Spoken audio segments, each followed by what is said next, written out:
le Seigneur soit béni. Merci la chorale. Notre grand thème, c'est la puissance de la parole de Dieu. Et ce matin, je vais aborder un sous-thème, l'inspiration et la puissance de la parole de Dieu, et conjonction. L'inspiration et la puissance de la parole de Dieu. Donc ce matin, nous allons faire la corrélation qu'il y a entre l'inspiration d'une part et de la parole de Dieu et la puissance qui se trouve dans cette parole de Dieu. Dieu a inspiré sa parole et nous remarquons que cette parole inspirée par Dieu est dotée de la puissance de Dieu. C'est pourquoi nous allons faire cette corrélation entre l'inspiration de la parole de Dieu et la puissance qu'il y a derrière cette parole de Dieu. J'aimerais tout de suite lire avec toi, et tu le sais, dans 2 Timothée 3, verset 16, qui le dit clairement. La Bible dit ceci: toute écriture est inspirée de Dieu.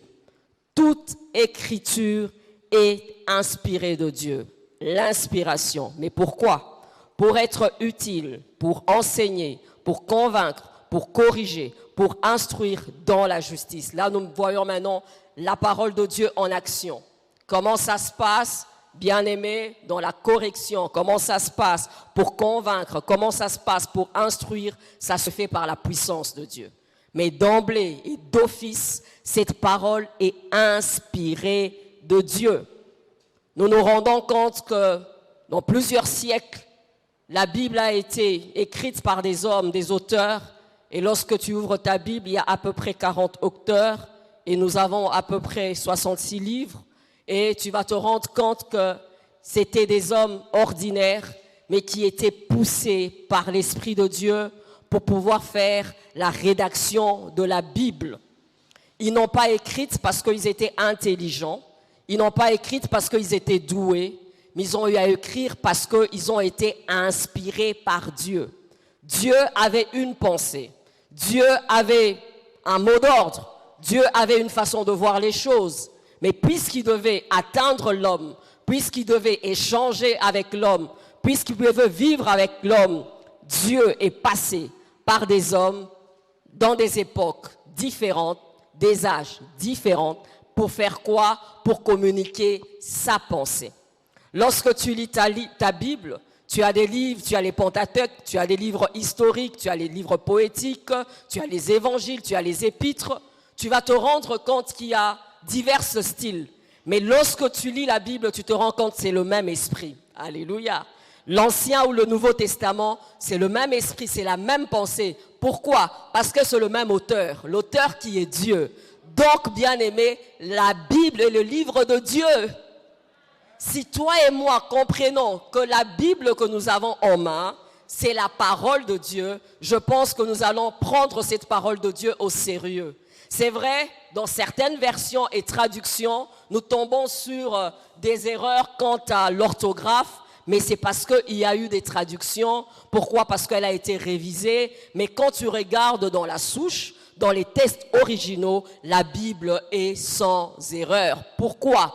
Parce que la Bible, la parole de Dieu, a été inspirée par Dieu. La Bible, c'est l'œuvre de l'Esprit de Dieu. Je vois un berger qui pouvait être inspiré. Alléluia. Je vois un médecin, Luc, qui a écrit les Actes des Apôtres, qui était inspiré par Dieu. Je vois un collecteur d'impôts, Matthieu, qui est aussi parmi ceux-là qui pouvaient écrire les évangiles. Je vois un faiseur de tentes, qui était Paul, qui pouvait aussi rédiger la Bible. Je vois, pour certains, quand on regarde les Pentateuques, on dit que c'est Moïse. Bien aimé, on se rend compte que c'était des hommes, mais des hommes qui ne pouvaient pas avoir cette sagesse, des hommes qui ne pouvaient pas avoir cette intelligence et des hommes qui n'ont même pas vécu ces réalités. Quand tu lis Apocalypse, lui-même, Jean est surpris de voir ce qu'il est en train de voir, ce qu'il est en train de vivre. Mais toi et moi, nous bénéficions de livres d'Apocalypse qui nous parlent de ce temps et qui nous parlent de l'avènement de Jésus. Et tout de suite, lorsque tu lis et que ce n'est pas écrit Apocalypse, on te dit que c'est le livre de la révélation. Inspiré, révélé, inspiré, soufflé, inspiré, poussé par Dieu. C'est là que je dis que d'une part, il y a l'inspiration et d'autre part, il y a la puissance de Dieu. Elle est puissante parce qu'elle a été inspirée par Dieu. Et si c'est inspiré par Dieu, il y a la puissance, il y a la vie de Dieu, il y a la dotation de Dieu, parce que le testateur, qui n'est même pas mort, qui est vivant, c'est Dieu. Donc la Bible, c'est le livre de Dieu. Pourquoi c'est le livre de Dieu? Il y a des grands auteurs qui ont écrit des manuels que nous avons eu à lire, mais au fil du temps, tu as l'impression que ça perd la vie. Tu as même l'impression que ça perd le sens. Tu as même l'impression que c'est hors contexte. Mais bien aimé, les siècles sont passés. La Bible jusqu'à présent, elle est vivante. La Bible jusqu'à présent, elle change des vies. La Bible jusqu'à présent, elle édifie. La Bible jusqu'à présent, lorsque tu lis, tu sens que ce n'est pas la parole de Jean, ni de Moïse, ni de Paul. C'est la parole de Dieu. Des siècles et des siècles, cette Bible a tenu. Alléluia. Pourquoi? Parce que l'auteur du livre est éternel. Parce que la pensée de l'auteur ne dépend pas de l'âge, du siècle et des réalités que nous vivons maintenant. C'est pourquoi on dit qu'au commencement était Dieu. Et quand tu fais la corrélation dans Jean, on dit que cette parole c'était Jésus. Et d'office on dit qu'il est éternel. Il n'est pas dans le temps. On a eu à brûler les Bibles pour dire que si nous brûlons le livre, nous allons brûler la foi. Mais toi et moi aujourd'hui encore, nous avons la Bible. Alléluia. Toi et moi encore. Donc, pourquoi? Parce que Dieu ne peut pas être stoppé. Les auteurs sont là, mais j'aime le Seigneur parce que même ces auteurs qui ont écrit cette parole de Dieu, lorsqu'ils parlent de leurs personnages, ils nous montrent leurs défauts. Ils nous montrent leur tare de caractère pour nous faire voir qu'ils n'étaient pas aptes à nous dire pleinement et à poser leurs doigts sur nous. Mais au contraire, ils ont simplement été utilisés par Dieu. C'est pourquoi la Bible dit dans 2 Pierre 1, 21, « Poussés par l'Esprit, que les hommes ont parlé de la part de Dieu. » Poussés par l'Esprit. 2 Pierre 1, 21. Poussés par l'Esprit. Poussés par l'Esprit. Pour dire quoi? Si ce qu'ils ont écrit a été poussé par l'Esprit, donc la Bible est une œuvre de l'Esprit de Dieu. Et je sais que l'Esprit de Dieu est puissant. Je sais que l'Esprit de Dieu est vivant. Je sais que si l'Esprit de Dieu doit utiliser une chaise, ça ne sera plus une chaise ordinaire. Cette chaise deviendra puissante. Alors on dit que ces hommes ont été poussés par le Saint-Esprit. Le Saint-Esprit a demandé à Moïse, écrit par rapport à Genèse. Le Saint-Esprit a poussé Paul à écrire par rapport à la famille. Le Saint-Esprit a poussé Jean à écrire par rapport à la nouvelle naissance. Le Saint-Esprit a poussé, je ne sais pas, Pierre à écrire par rapport à l'éthique. Le Saint-Esprit a poussé des hommes à pouvoir écrire. Mon fond, derrière, c'est lui. Mais il a utilisé le langage humain et les hommes humains parce que ce sont ses contemporains qui devaient le lire. C'est pourquoi tu vas remarquer qu'il y a divers styles. Des fois des styles et des exemples qui correspondent à l'auteur. Il y a des évangiles que tu lis et c'est peut-être la même histoire. Mais lorsque tu lis dans Matthieu, c'est différent quand Jean relate les mêmes faits. Et tu as l'impression que c'est différent. Non, c'est son style, c'est sa personnalité. Mais ce qui est important, c'est quoi? C'est le Saint-Esprit qui a poussé ces gens. Le Saint-Esprit qui a dit, dis ceci, fais cela. Et il a supervisé la rédaction de ce livre. La rédaction de ces livres. Ce livre ou cette Bible n'est pas un autre livre dans ta bibliothèque, mais c'est le manuel de la vie. C'est un manuel spirituel. Bien aimé, lorsque tu entres dans le monde occulte, ils ont des manuels qu'ils appellent des manuels sacrés. Pourquoi? Derrière ces manuels, quand tu n'es pas outillé spirituellement, tu peux y toucher et être possédé des esprits. Tu peux y toucher et ne pas dormir dans la nuit. Pourquoi? Il y a des incantations dessus. Pourquoi? Il y a la main du diable dessus. Pourquoi? Parce qu'elle est imbibée, imprégnée de la vie de l'ennemi. La même chose pour la parole de Dieu. Cette Bible est imbibée, imprégnée de la vie du Saint-Esprit. C'est pourquoi Jésus dit que cette parole est esprit et vie. C'est pourquoi on décrit cette parole comme l'épée. On décrit cette parole comme un miroir. On décrit cette parole, mon Dieu, comme marteau.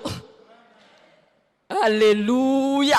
En fait, même quand on dit miroir, épée, marteau, c'est simplement pour te dire qu'elle est active, qu'elle est agissante, qu'elle est vie. Et mieux encore pour notre moi, elle est puissante. C'est pourquoi ne lis pas cette Bible comme si tu lisais un roman. Ne lis pas cette Bible comme si tu lisais des fables de La Fontaine. Je te demanderai de tout ton cœur de pouvoir lire la Bible comme si Dieu était en train de te parler. Dieu voulant te parler, veut te parler par sa parole. Dans sa parole, il y a tout. C'est un guide, c'est un manuel qui tient sur le temps. C'est pourquoi tu verras, avant de la lire, nous prions, nous disons, Seigneur, parle-moi. Nous disons, Seigneur, inspire-moi. Nous disons, Seigneur, édifie-moi. Tu peux lire la Bible en étant déprimé. Tu peux lire la Bible en ayant des déceptions de la vie. Après la lecture, tu as l'impression de devenir fort. Ce n'est qu'une parole, ce n'est qu'un mot. Non, ce sont des mots qui ne sont pas d'un psychologue. Ce ne sont pas des mots d'un bon médecin qui parle un français raffiné. Ce sont des mots, pas d'un père qui t'aime bien, mais ce sont des mots qui sont imbibés de la puissance de Dieu.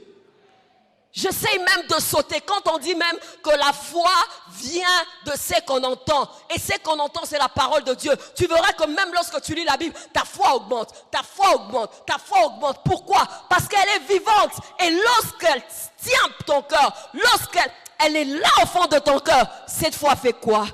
La foi, elle était petite, elle commence à faire quoi? À grandir. Pourquoi? Parce que cette foi, elle est au contact de quoi? De la parole de Dieu. Comment toi et moi aujourd'hui sommes chrétiens? Comment toi et moi aujourd'hui avons reçu Jésus? C'est parce que nous avons écouté cette parole qui est puissante, qui est vie, cette parole qui est, je ne sais pas, cette parole qui peut amener à la conversion. C'est pourquoi aujourd'hui tu es converti. Paul pouvait dire, je n'ai point honte de l'évangile, car c'est une puissance de Dieu pour le salut de quiconque croit. Pourquoi les apôtres ont expérimenté la puissance de Dieu?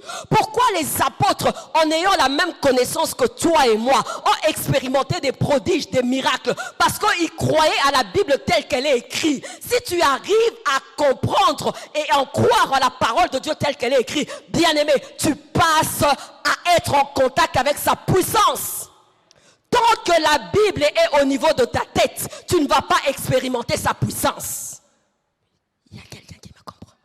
Tant que tu liras la Bible avec tes yeux physiques, tant que tu voudras simplement comprendre la Bible avec ton intellect, bien-aimé, tu ne vas rien puiser de la Bible, tu ne vas rien puiser de sa puissance. C'est lorsque tu réalises que c'est le souffle de Dieu qui a demandé à des hommes d'écrire, c'est le souffle de Dieu qui a dicté aux hommes d'écrire, c'est Dieu qui a demandé aux hommes d'écrire. Tu vas dire, Seigneur, je crois, ça m'a l'air difficile, mais je veux croire parce que c'est ta parole.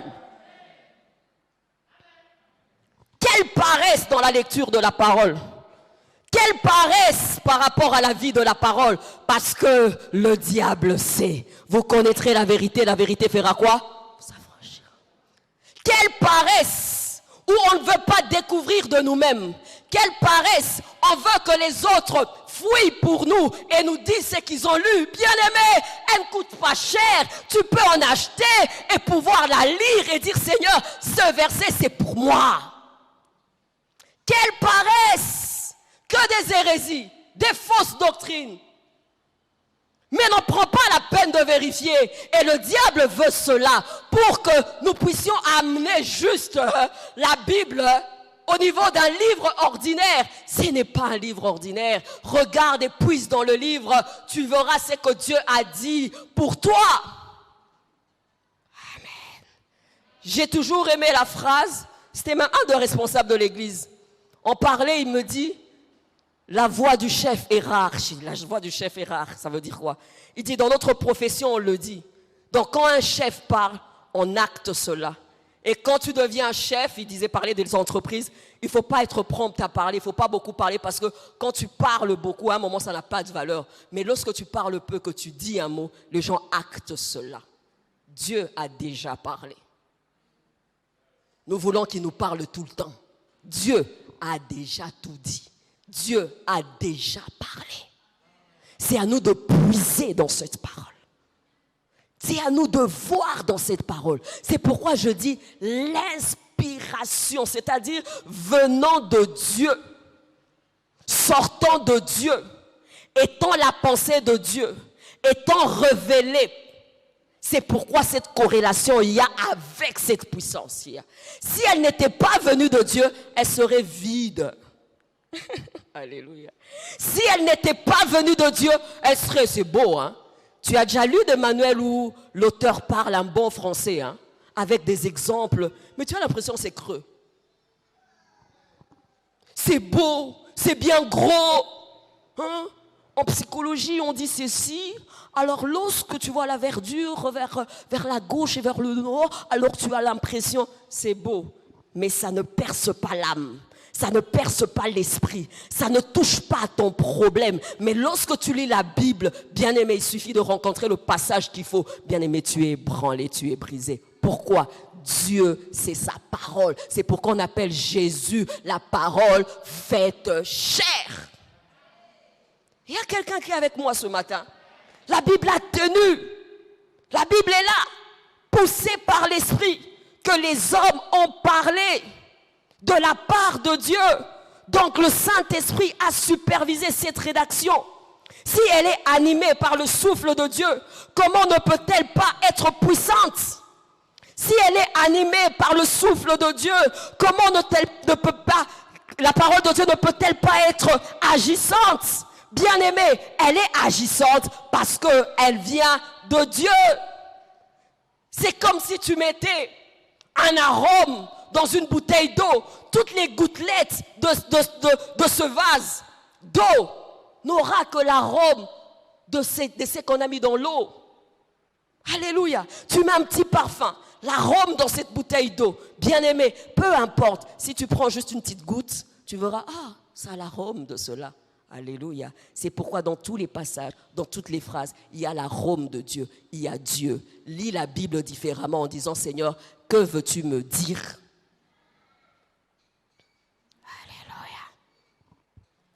Que une génération de paresseux, une génération des hommes et des femmes qui attendent qu'on prépare pour eux et qu'ils soient servis, une génération des gens qui n'aiment pas la Bible, mais j'aimerais te dire que c'est le diable. C'est le diable. On accepte des choses mais qui ne sont pas dans la Bible. On accepte des phrases mais qui ne sont pas dans la Bible. On accepte des pratiques, mais qui ne sont pas dans la Bible. N'ayant pas la connaissance, tu acceptes tout. N'ayant pas la connaissance, tu vas tout avaler. N'ayant pas la connaissance, bien-aimé, tu seras emporté. N'ayant pas la connaissance, bien-aimé, tu ne seras pas puissant. N'ayant pas la connaissance, bien-aimé, pour toi la Bible sera un manuel ordinaire. Tu as vu autant de Bibles que nous avons à la maison et que nous ne prenons pas la peine de lire? Ah, toi, je sais que tu es spirituel. Même avant de venir ici, tu avais lu ta Bible. Non, ce n'est pas le cas. Nous sommes forts dans la prière. Nous sommes forts dans aller sur les montagnes. Nous sommes forts dans les pratiques. Mais nous sommes faibles dans les choses simples. Mais c'est dans cette chose simple, bien-aimée, qui a la vie. C'est dans ce qui est simple, qui a la vie. Quand le pasteur me donnait le thème du mois, j'ai dit, papa, avec tes thèmes, la parole, la puissance de quoi encore? De la parole de Dieu.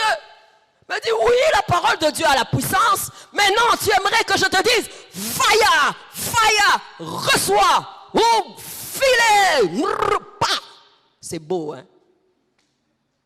Mais il y a fire, il y a filet, il y a tout là-bas. Parce que lorsque ça entre dans ton cœur, ça fait fire, ça fait filet, ça fait brou, et puis tu fais pas, Seigneur, je me repens de mon mal. Ça ne vous convient toujours pas? L'homme veut ce qui est ostentatoire. L'homme veut ce qui est visible. L'homme veut ce qui est facile. Que des gens qui prétendent même prêcher, dire des choses, mais tu as l'impression qu'ils ne savent pas, qu'ils ne cernent même pas la pensée de Dieu.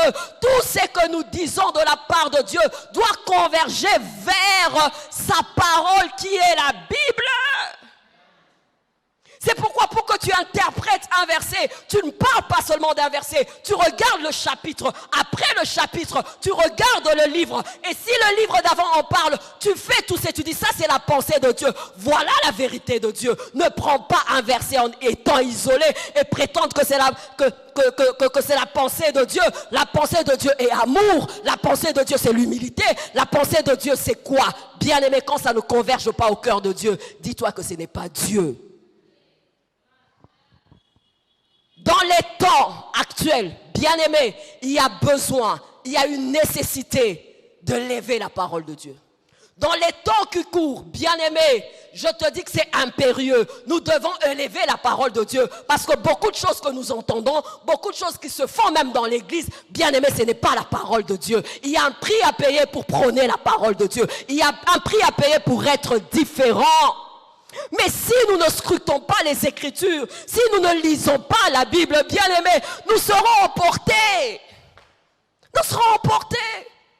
Je ne suis pas contre la délivrance. Je ne suis pas contre ce qui se prêche. Et vous savez tous. Mais vous vous êtes rendus compte que nous tous dans nos têtes, nous avons une même façon de penser maintenant. Nous pensons à quoi? Lien. Après lien, nous avons quoi? Hôtel. Après hôtel, nous avons quoi? Prophèse. Après prophèse, nous avons quoi? Vous voyez, on parle, hein? Il y aura encore des choses. Il y aura encore des choses. Il y aura encore des choses. Il y aura encore des choses. Si tu n'es pas assis dans la parole de Dieu, tu seras avec nous, mais tu seras déjà déformé. Mais encore, ta pensée sera tronquée. Et tu vas rendre cette simplicité de la parole inefficace. Elle est puissante. Elle n'est pas puissante parce qu'il faut y mettre des artifices. Elle est puissante parce qu'elle est imbibée de la puissance de Dieu. Elle est puissante parce que c'est Dieu qui a parlé. Elle est puissante parce que c'est Dieu qui en est l'auteur. Elle est tranchante, certes, mais Jésus redit ça en d'autres termes en disant, c'est que je vous dis là, non, c'est esprit et il y a aussi la vie derrière. Il y a quelqu'un qui me comprend. Donc cette vie peut créer. Cet esprit peut se mouvoir. Cet esprit peut travailler. Cette vie peut trouver la mort et donner la vie. Cette vie, cette parole peut être lue pour quelqu'un qui est malade à l'hôpital. Tu lis cette parole, tu la lis, tu la relis, tu la relis. Elle est vivante. Elle guérit. C'est de là qu'a la puissance de Dieu. Dis à ton voisin, la parole de Dieu, elle est vivante. Redis-le encore à ton voisin, la parole de Dieu est vivante. Bien-aimé, la Bible n'est pas un livre mort. La Bible est différente des autres livres, car c'est la parole de Dieu. Elle est très différente des autres livres parce que c'est la parole de Dieu. Bien-aimé, la Bible nous le dit si clairement dans 1 Pierre 1, 23. Rappelez-vous que la sémence de vie par laquelle vous êtes nés de nouveau n'est pas de nature mortelle et éphémère. C'est une sémence immortelle. C'est la parole vivante et éternelle de Dieu. Waouh! Je suis tombée sur ce verset, j'ai dit, hey, Lilo Banza, mais à la sucre. Hein. Toute seule, vers 2h, je criais, j'ai dit, waouh! Je lis calmement alors. Rappelez-vous que la semence de vie par laquelle vous êtes nés de nouveau n'est pas de nature mortelle. Elle n'est même pas éphémère. C'est une sémence immortelle. C'est la parole vivante et éternelle de Dieu. Si Dieu est éternel, sa parole aussi est éternelle. Si Dieu est puissant, sa parole aussi est puissante. Si Dieu est agissant, sa parole aussi est agissante.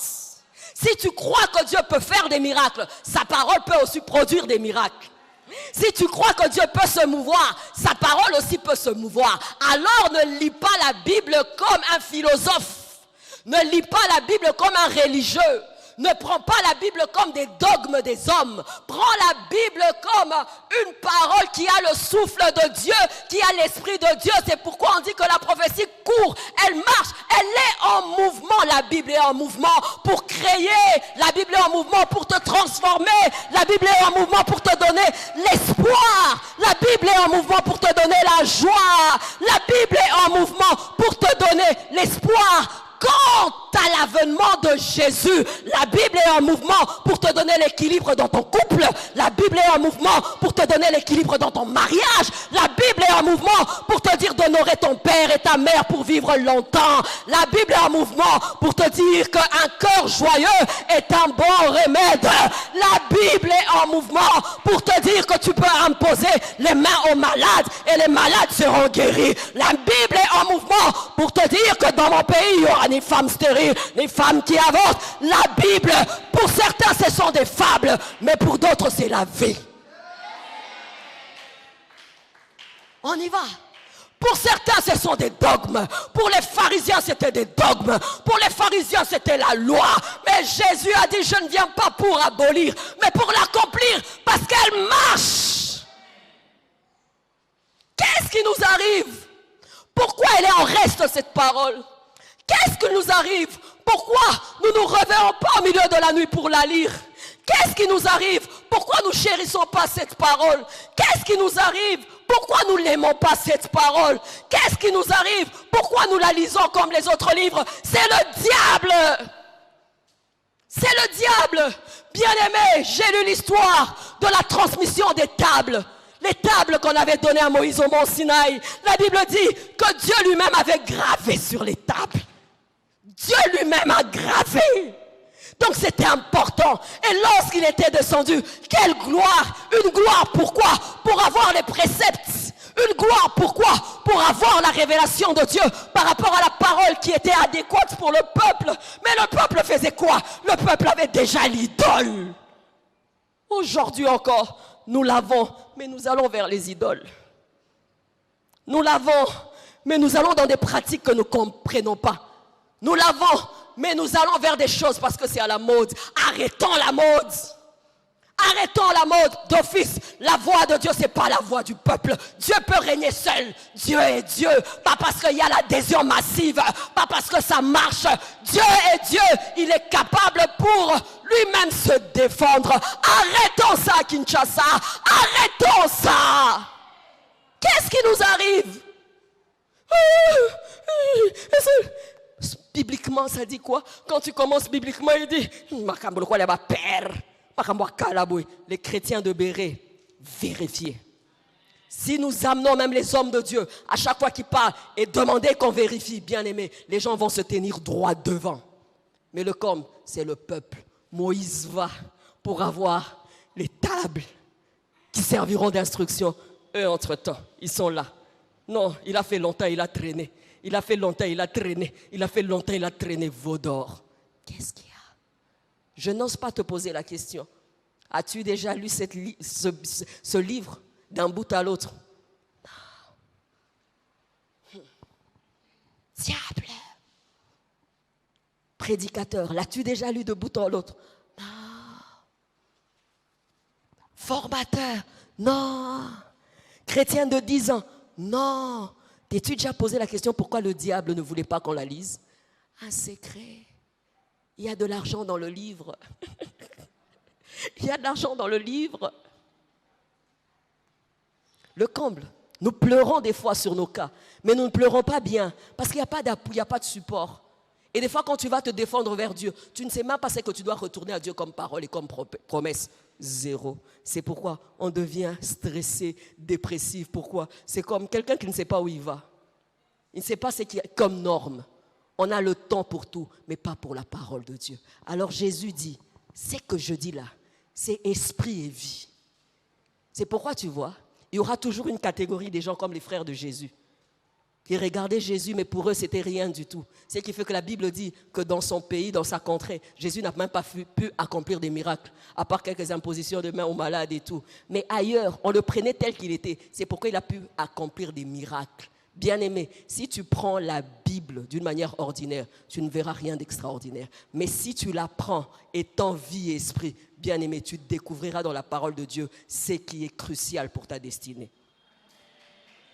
Il y a quelqu'un qui me comprend? Et tu sortiras de l'information vers un niveau de foi où tu crois que c'est Dieu qui a dit, donc il est capable de le faire. On y va? On monte? On monte? Acclame Dieu pour ça.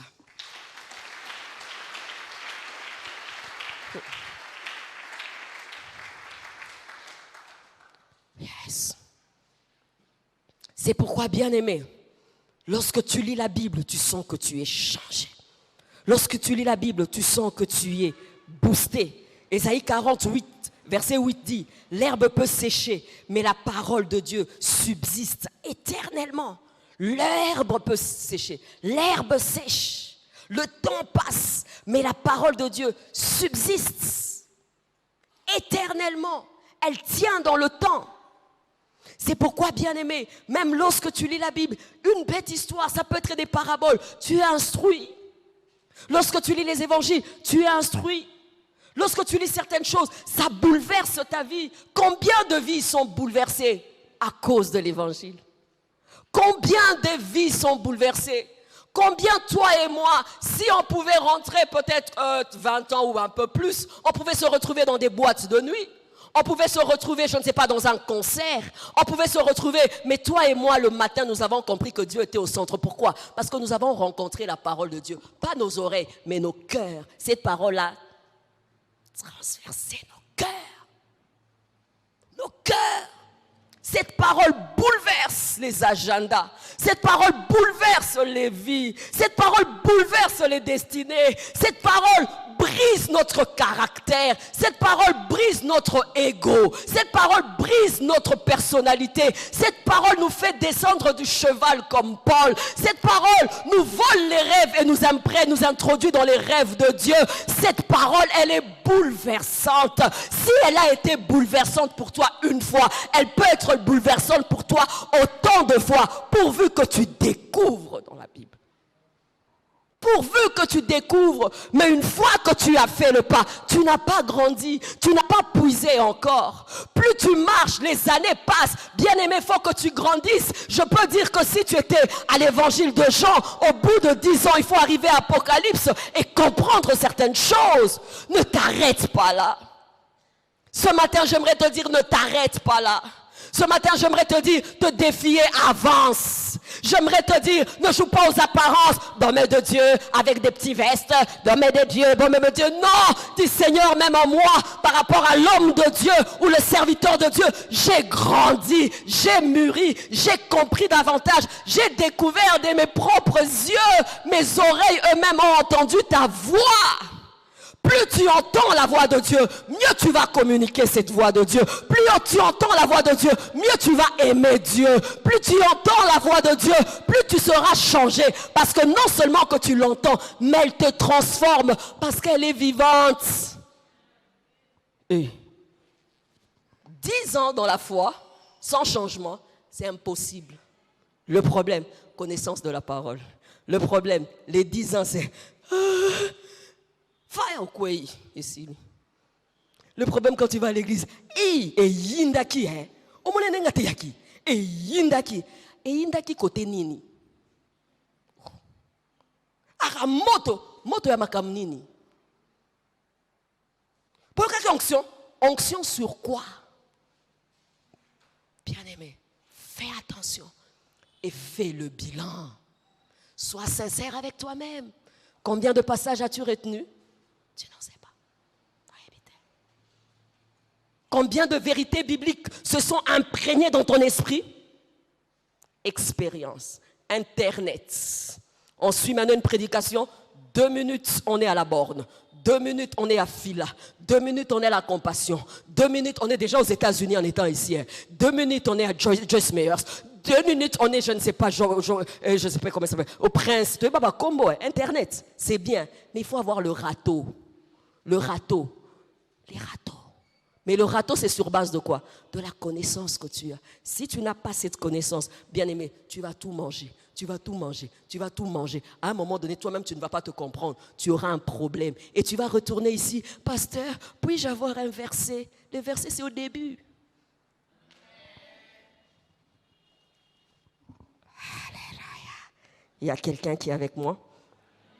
Alors, bien aimé, j'aimerais te poser une question et j'ai 3 réponses par rapport à cela.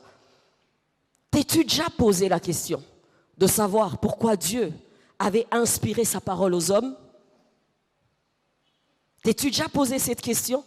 Pourquoi Dieu a voulu inspirer sa parole puissante aux hommes? Bien-aimés, lorsque je lis ma Bible, je me rends compte que Dieu voulait se révéler à l'homme. Dieu a toujours voulu se révéler à l'homme. Dieu a toujours voulu que l'homme puisse le connaître.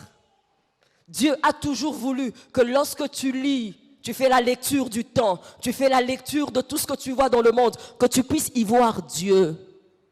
La Bible, en fait, te permet d'avoir les lunettes qu'il faut pour comprendre que Dieu est partout, même dans l'univers. La terre était informe et vide. Et l'Esprit de Dieu faisait quoi? Se mouvait, se mouvait, se mouvait. On te poserait une question aussi élémentaire. Qui a créé le monde? Tu ne vas pas dire que le monde est venu d'un tout à coup. Le monde a commencé avec qui? Dieu. Pourquoi? Genèse 1 me le dit. On appelle ça aux cartouches. Qui m'a rabattu témoin de Jéhovah, il faut les affronter.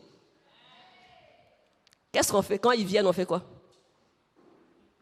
Dieu veut montrer que dans toutes les étapes, c'est lui. Et on dit que Dieu a commencé à organiser les choses. Dieu a commencé à organiser la verdure. Dieu a commencé à organiser les cosmos. Dieu a commencé à organiser. Dieu a commencé à organiser. C'était vide et Dieu a commencé à organiser. Il a commencé à organiser. À un moment donné, il s'est arrêté. Il a dit, on va dans Genèse 2. Mais il y a un problème. Il y a tout ça, mais c'est vide. La Bible dit, fait quoi? Dieu créa l'homme à son image. Et dans l'homme, qu'est-ce qu'il fit? Il a mis son souffle. Tu t'arrêtes et tu dis, dans la création de l'homme, c'est encore qui? Dieu. Non, l'homme est le résultat de l'évolution. Nous étions d'abord des singes, tu sais ça? Après ça, singe. Après, méchant. Parce que singe, il y a des animaux un peu plus mignons, non?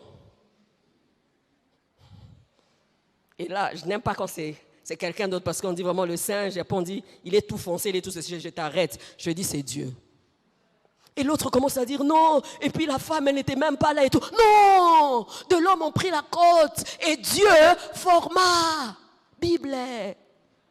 Dieu fit quoi? Forma, pas l'homme. L'homme ne forma pas la femme, c'est Dieu qui forma. Mais Dieu veut faire quoi? Cette parole nous permet de voir Dieu partout.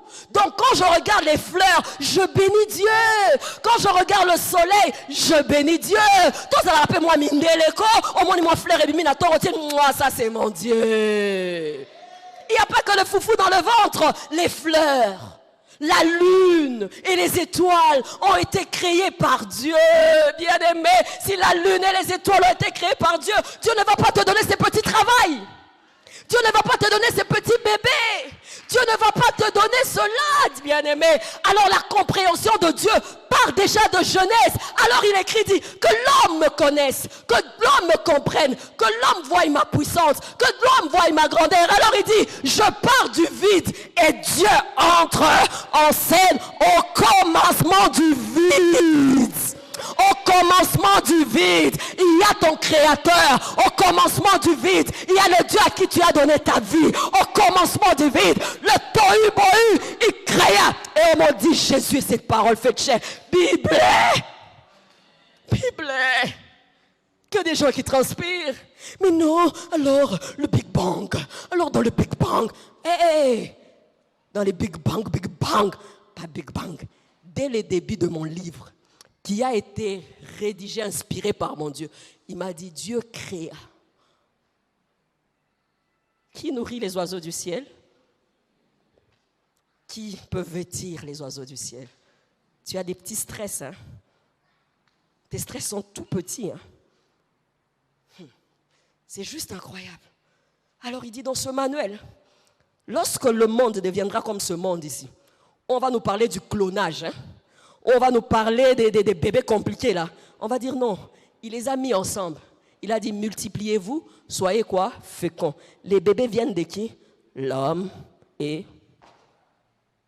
Dieu savait. Quand on va amener clonage, tout ça, tu vas dire ça c'est pas la méthode de Dieu. C'est pourquoi il y a la protection de l'éthique de Dieu. Par rapport à quoi? Par rapport à la Bible. Dieu veut se révéler à l'homme. C'est pourquoi tu verras, il y a dans certaines religions et doctrines, on vénère même les fleurs. Ils disent que les fleurs parlent. Mais dans leur logique, en fait, ils se disent, comme c'est Dieu qui a créé ces fleurs, ce sont des êtres, alors ils communiquent quelque chose. Alors ils ont des fleurs. Il ne faut pas arracher les fleurs quand ils sont là. Hein. C'est une vie. Hein. Ce sont des êtres vivants, alors, tu vois. Mais leur compréhension, tu peux comprendre un tout petit peu. Pourquoi? C'est Dieu. J'aimerais te signaler que tu as été créé à l'image de Dieu. J'aimerais te signaler que tu es la pensée de Dieu. J'aimerais te signaler que tu as la ressemblance de Dieu. J'aimerais te signaler que c'est Dieu, le Père de toutes les familles de la terre. Dieu. Et il écrit ça pour faire quoi? Pour ramener encore. Il ramène l'homme, il révèle l'homme, sa pensée. J'étais dans Genèse 2:7. Il souffla dans les narines de l'homme et l'homme prit vie. Il veut te dire que c'est son souffle qui est en toi. Genèse 2:7. Quand il a formé, l'être était inerte. Mon frère, l'être était inerte. C'était comme un genre de bloc de terre. Alors ma Bible me dit, Dieu fit quoi? La vie appartient à qui? C'est où? Bible. C'est pourquoi, qui peut ôter la vie? Qui peut ôter la vie? Arrête de négocier avec le diable. Arrête de négocier avec les sorciers. Arrête, demande la vie à Dieu. Quand tu as quelqu'un qui agonise, tu dis, Seigneur, retiens le souffle que tu as mis en lui. Lorsque tu te réveilles le matin, tu dis, Seigneur, merci pour le souffle de vie. Pourquoi tu remercies Dieu pour le souffle de vie? En te créant, il a mis son souffle. Dès qu'il ôte le souffle, tu es inerte. Alors tant qu'il y a la vie, il y a l'espérance, il y a l'espoir. Il n'en a pas encore fini avec toi. Pour ceux qui vivent, il y a de l'espérance parce qu'il y a encore le souffle de Dieu en toi. Bible. Il y a encore le souffle du Tout-Puissant. C'est pourquoi je mets toujours la corrélation avec la puissance, parce que ce souffle te permet d'être en mouvement. Ce souffle te permet de danser, de sauter. C'est pourquoi quand tu es à l'église, arrête d'être charismatique. Saute, danse, joue, dandy, fais tout. Le souffle, c'est le souffle, c'est le souffle. Ah, alléluia. Quand je vous en parle, vous ne connaissez pas. Moi, j'ai fait des fausses couches. Hein. Dans mes fausses couches, c'était quoi? Arrêt, battement de cœur. Dans le cœur, il n'y avait pas de vie. Je faisais des bébés, mais il n'y avait pas de vie. Alors, au bout de 11 mois, arrêt de grossesse. Et le médecin me disait, il n'y a pas de souffle. Il n'y a pas de souffle. Il n'y a pas de souffle. Alors, le médecin, moi, je disais, non, ça va rester. Il dit, non, tant qu'il n'y a pas la souffle, ça sortira. Je pouvais faire de mon mieux. Au bout de 11 semaines, bah. Et le jour où j'ai eu la grossesse précieuse, bien aimée, on m'a montré, c'était le battement du cœur. Le souffle était là. Si on ôte le souffle que Dieu a mis, fini. Est-ce qu'il y a des gens qui me comprennent? Là, tu te rends compte que je ne suis qu'en Genèse. Imagine les docteurs de la parole de Dieu s'ils doivent t'amener Dieu jusqu'à Apocalypse, bien-aimé. Si tu vas lire Dieu jusqu'à Apocalypse, bien-aimé, tu auras des frissons et tu diras, mais là, j'ai Dieu, j'ai sa parole, j'ai sa puissance. Oh, David pouvait crier, je loue Dieu parce que je suis une créature merveilleuse. Tu es une créature merveilleuse. Tu es une créature merveilleuse. Pourquoi? Il y a le souffle de Dieu. Dieu ramène l'homme à lui. Dieu veut se révéler à l'homme. Psaume 102, 25. Tu as anciennement fondé la terre et les cieux sont l'ouvrage de tes mains. La Bible dit, les cieux sont l'ouvrage de tes mains. Au crépuscule, ou bien quand tu es chez toi, quand on regarde les cieux, c'est beau, hein? C'est même, ça fait peur de fois. Quand tu regardes au-dessus, là, les nuages, Et puis après, tu as l'impression d'avoir une main, mais ce n'est pas une main. Et puis à un moment donné, quand tu vas par là, tu as l'impression que alors la lune est en train de partir. Et puis que vers midi, il y a le soleil. C'est Dieu. Quand nous transpirons comme ça, là, c'est Dieu. C'est pourquoi les vrais adorateurs, quand ils se mettent à adorer, ils adorent Dieu dans tout. Les vrais adorateurs, quand ils adorent Dieu, ça ne finit jamais. Parce qu'ils voient Dieu dans tout. Ils voient Dieu dans les cheveux qui poussent. Mes cheveux poussent parce que j'ai la vie de Dieu. Mes ongles poussent parce que j'ai la vie de Dieu. Dieu. Mais non, vous voulez seulement, au-delà de il y a la parole de Dieu. Qui comprend cela? Qui acclame Dieu pour cela? Qui comprend cela? Et qui acclame Dieu pour cela? Oh, je ne suis pas le fruit de l'évolution de l'homme. Je ne suis pas, le monde n'est pas l'effet du Big Bang. Le monde est la création de Dieu. Et ma Bible me dit que tout ce qu'il a créé était bon. C'est pourquoi des chrétiens matures et avertis sont contre des choses comme la pollution, sont comme des choses comme, ils sont pour des choses de conservation de la nature. Pourquoi? Parce qu'ils se disent que nous gardons et nous conservons l'ouvrage de Dieu. C'est long, hein? On veut d'abord manger, n'est-ce pas?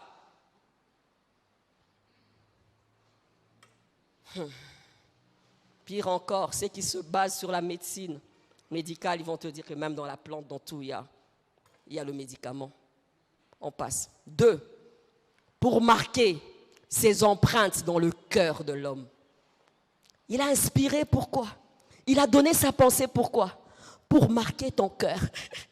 Pour marquer tes empreintes dans ton cœur. Parce que le cœur de l'homme va vers le mal généralement. Le cœur de l'homme est tourné vers le mal généralement. Mais maintenant, par la parole de Dieu, puisqu'elle est vivante, elle est vie. Bien-aimé, tu verras que lorsque tu lis la parole de Dieu, tu entends toujours la voix de Dieu qui t'amène vers le bien. Tu entends la voix de Dieu qui t'amène toujours vers bien faire les choses. C'est pourquoi tu verras que même lorsqu'il a créé l'homme, la femme et tout, il les a tout de suite dit, les limites sont là. Ne touchez pas à ça. Il a mis des interdictions. C'est pourquoi dans sa parole de Dieu, il y a comme des lois. Dans la parole de Dieu, il y a des normes. Que nous pensons des fois que la loi de Dieu, elle est dure. Non, mais elle est pour notre bien. C'est pourquoi ces empreintes dans nos cœurs nous amènent à être de bons citoyens. Ces empreintes dans nos cœurs nous amènent à être des bons parents. Ces empreintes dans nos cœurs nous amènent à faire quoi? À être des bonnes épouses.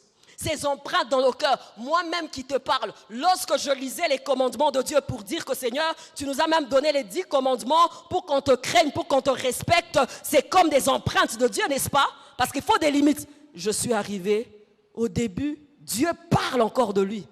Tu n'auras qu'un seul Dieu. Il revient encore, même dans les préceptes, un seul Dieu. Tu vas seulement adorer Dieu et lui seul.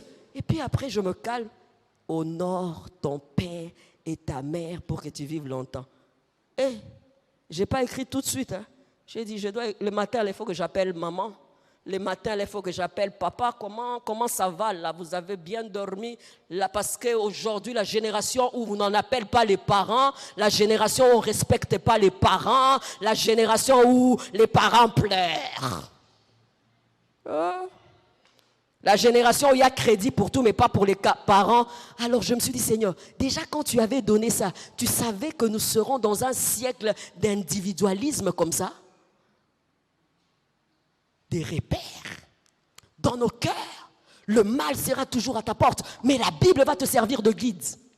Les propositions indécentes seront à ta porte, mais la Bible va te servir de guide. Tu vas chercher à emprunter les voies des gens pour normaliser le divorce, pour normaliser telle chose. Tu liras dans la parole de Dieu, ça sera comme un stop. Vous êtes avec moi? Tu voudras faire comme les autres, mais quand tu vas lire la Bible, tu vas dire, Seigneur, il y a stop. Lorsque tu voudras, le monde va dans le mal. Le monde va s'empirer. Mais bien aimé, si nous n'avons pas la connaissance de limites de Dieu et des lois de Dieu, nous allons emprunter des mauvaises choses. Et nous allons dire que c'est Dieu. Ce n'est pas Dieu, je répète. Ce n'est pas parce que c'est à la mode. Ce n'est pas parce que ça marche que c'est Dieu. Ça peut être contraire à la normale. Mais ça reste la voix de Dieu. La voix de Dieu. Les normes. Que des gens qui disaient, si je connaissais la parole de Dieu, j'aurais sauvé mon ménage. Si je connaissais la parole de Dieu, j'aurais géré différemment mes finances. Bien-aimé, Dieu envoie sa parole pourquoi? pour qu'il y ait des empreintes. Il part même déjà par la conscience de l'homme. Tu vas te rendre compte que quand tu vas vers le mal et tu cherches à te justifier, c'est comme si dans ton cœur, il y a toujours, il y a comme une cloche là qui te dit voilà et voici le bien. Alléluia. Hébreux 10, verset 16. Voici l'alliance que je ferai avec eux. Après les jours-là, dit le Seigneur, je mettrai mes lois dans leur cœur et je les réécrirai dans leur esprit. J'émettrai mes lois dans leur cœur et je vais les écrire dans leur esprit. C'est pourquoi David dit, je serre ta parole pour ne pas pécher contre toi. Je mettrai ma parole dans leur cœur et je mettrai encore ma parole où? Dans leur esprit. Imagine qu'il n'y ait pas la parole de Dieu, que l'homme soit libre. L'homme ferait n'importe quoi. L'homme sortirait avec la femme de l'autre sans remords. L'homme sortirait avec la femme de l'autre sans culpabilité. Mais tu peux beau te justifier, mais face à la parole de Dieu, tu sens que tu t'arrêtes. Dieu devait mettre des normes, mais dans nos cœurs, pas dans nos têtes, dans nos cœurs. C'est pourquoi on dit que ta parole soit richement, abondamment en moi. Plus tu as la parole de Dieu en toi, plus tu as la parole de Dieu dans ton cœur, moins tu vas pécher. Plus tu as la parole de Dieu, ton cœur aura des empreintes de Dieu parce que tu n'auras pas seulement l'information, mais il y aura cette vie de Dieu qui amène à te changer. Mais si tu n'as pas la parole de Dieu, tu seras fort dans les pratiques, mais tu auras un cœur noir. Que des gens qui prétendent être chrétiens, mais qui ont des cœurs noirs, ça part de quoi? Ils n'ont pas la connaissance du bien et du mal, ils n'ont pas de limite. En Occident, qu'est-ce qui se passe? Ils normalisent tout, ils sont libres dans tout, ils sont libres de penser, libres d'agir. Mais lorsque le Créateur se décide d'arrêter, il arrête le monde.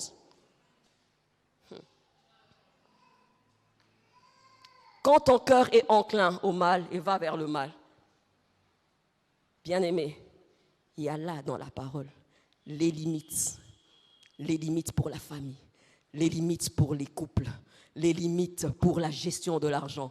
On va nous proposer des choses, mais si nous n'avons pas la bonne information, bien-aimé, je peux te dire que ça sera la dérive.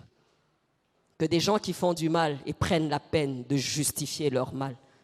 Mais si la parole de Dieu est dans ton cœur, au moment où tu commences à te justifier par rapport au mal, tu as l'impression que ce verset de la Bible te revient. Ça vous est déjà arrivé? Au moment où tu calomnies les autres, au moment où tu parles du mal des autres, tu as l'impression que Dieu dit à ton oreille, ne tue pas, ne calomnie pas, ne dis pas du mal de l'autre. Et qu'est-ce que tu fais? Tu te retiens. Non, ce sont les empreintes de Dieu dans nos cœurs. Tu t'imagines sans parole de Dieu, mais tu seras sans limite. Tu t'imagines sans parole de Dieu, mais il n'y aura pas de borne. Parents, vous vous imaginez aujourd'hui, les enfants qui ne connaissent pas Dieu, combien ils sont devenus impolis? Femmes, tu as déjà rencontré ces hommes qui n'ont pas Dieu, combien ils sont frivoles et légers. Mais cet homme qui est gentil avec toi, en fait, c'est quoi? Il est canalisé par la parole de Dieu. Je serai à ta place, je vais lui acheter toutes les versions de la parole de Dieu. Monsieur, s'il te plaît, lis encore Louis II, après ça, français courant, après ceci. Je vois un jeune couple là-bas, s'il te plaît, encore des versions au début. Comme ça, tu pompes son cœur et tu dis, oh, il aura au moins peur de Dieu.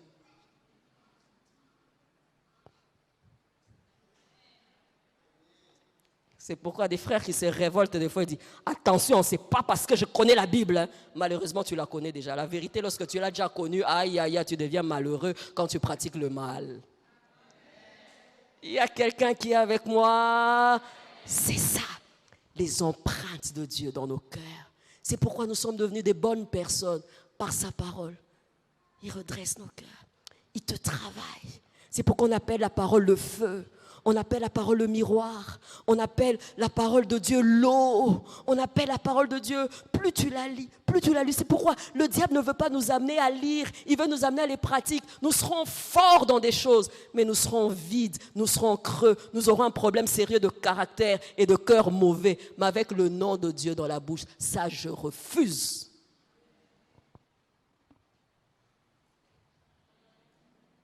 C'est pourquoi lorsque tu lis Tite par rapport aux critères de l'évêque, on disait que l'évêque devait être irréprochable. Mais on dit encore, pour qu'on prenne un ancien, il doit être prompt à l'enseignement. en même temps prompte à l'enseignement, c'est-à-dire la connaissance de la parole, qui doit te rendre irréprochable. Plus tu connais, tu devras être irréprochable. Acclame Dieu pour ça.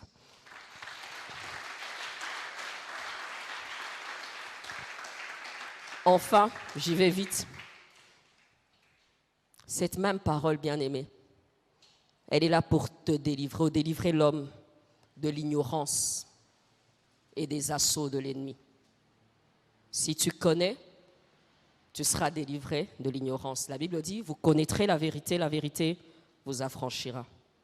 Les années d'avant, quand je lisais ce passage, je passais vite, mais je me suis rendu compte que l'ignorance, les fausses doctrines peuvent être une prison pour quelqu'un.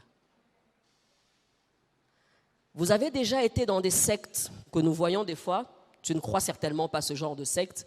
Quand tu y vas, tu as l'impression qu'ils sont aliénés, n'est-ce pas? Tu as l'impression qu'ils sont voilés. Tu as l'impression qu'il y a un problème là. Le problème, c'est l'ignorance. Ils ne connaissent pas la parole. C'est pourquoi il envoie ça. Pour faire quoi? Pour ôter le voile. Pour te délivrer. Moins tu connais la parole de Dieu, moins tu seras délivré. Tu es captif de quoi? Tu ne connais pas les voies. Tu ne connais pas la façon de faire. Tu ne sais pas comment Dieu réfléchit et agit. Et plus tu connais, tu sentiras que même face à l'adversité, tu es comme si tu étais aux commandes. Parce que tu sais, Seigneur, ça peut être l'épreuve. Ça, c'est la main de l'ennemi. Seigneur, dans ta parole, tu dis ça. Tu dis ça, je dois agir d'après ta parole. Pour te délivrer, pour te rendre libre. Le pasteur l'a dit l'autre fois, que des chrétiens nés de nouveau autant d'années, mais qui ont 10 ans dans la foi, à qui on fait des délivrances tous les jours. Non, impossible.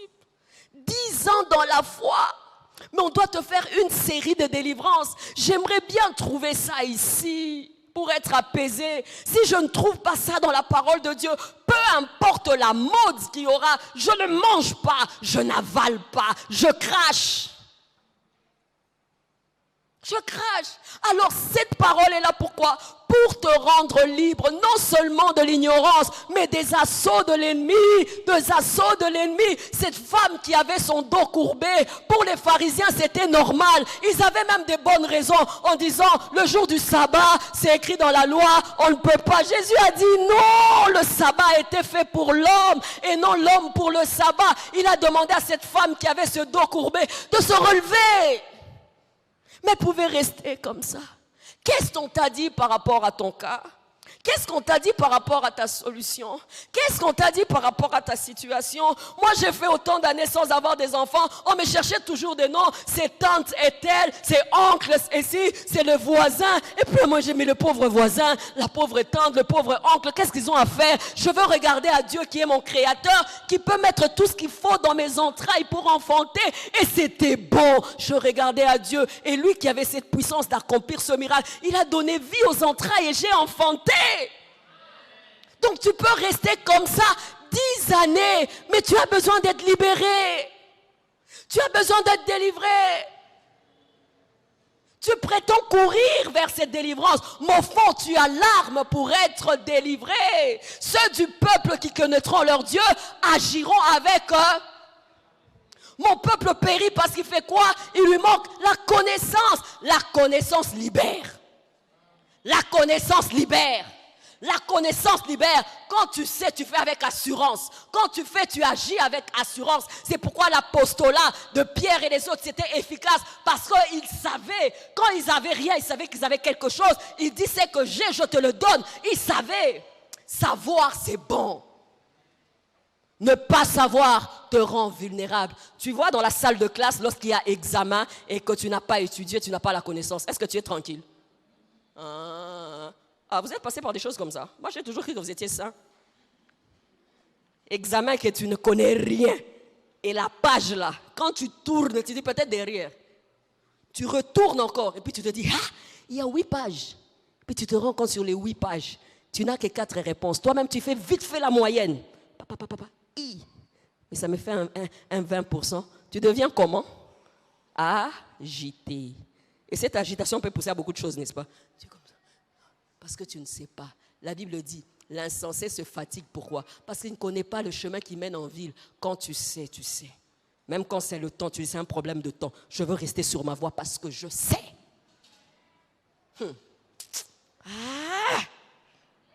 Job, maudit Dieu, Job, fais ceci. Aïe! Mon Rédempteur, il se levera. Ça, c'est la connaissance.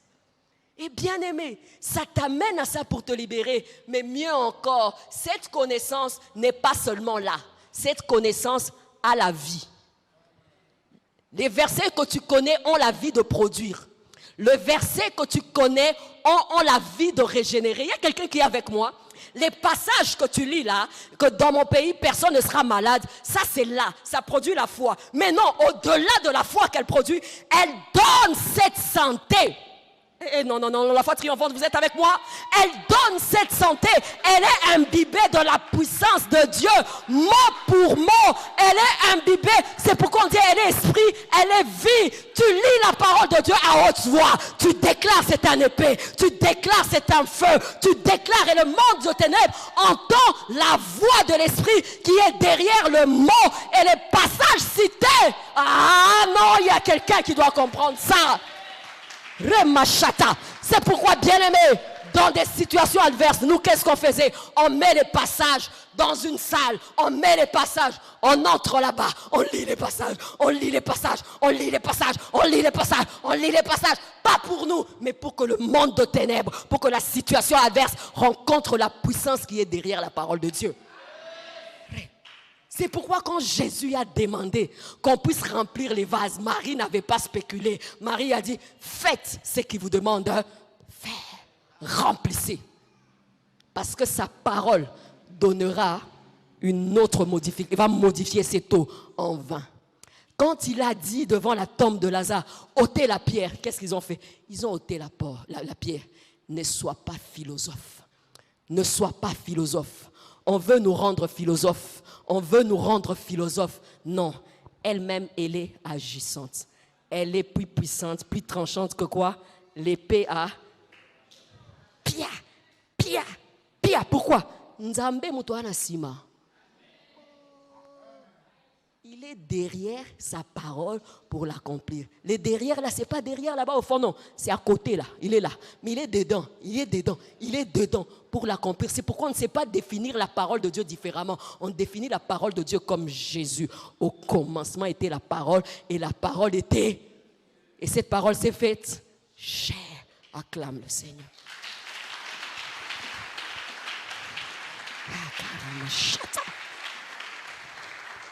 Oh, quelqu'un peut se lever. C'est pourquoi il faut que tu connaisses des versets. Face à un défi, tu connais des versets. Tu les cites. Tu les utilises. Et la puissance derrière va agir. Remachata. Prie Dieu. Je ne sais pas ce que je peux te dire. Prie Dieu.